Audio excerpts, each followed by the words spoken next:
ఇవాల్టి రోజులలో జరగాల్సిన పరిణామాలే ముఖ్యం. పవన్ కళ్యాణ్కి సంబంధించి Z+ సెక్యూరిటీ ఇవ్వరా?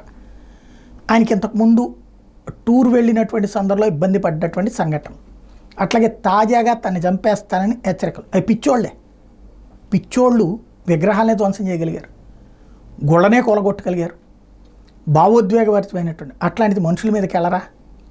వాడి మానసిక స్థిమితం సక్రమంగా లేకపోతే ఈయనకే ఎందుకు ఫోన్ చేయాలి? ఖచ్చితంగా పవన్ కళ్యాణ్కి ఒక థ్రెట్ అయితే పెరుగుతుంది క్రమంగా.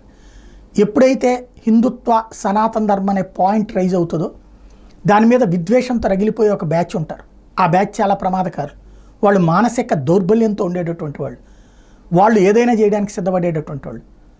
అట్లాంటప్పుడు ఎన్డీఏలో భాగస్వామి, డిప్యూటీ సీఎంగా ఉన్నారు, ఆయనకి Z+ కేటగిరీ సెక్యూరిటీని Z కేటగిరీ సెక్యూరిటీ వేయడం అయితే కరెక్ట్. మరి ఇస్తారో లేదో చూడాలి.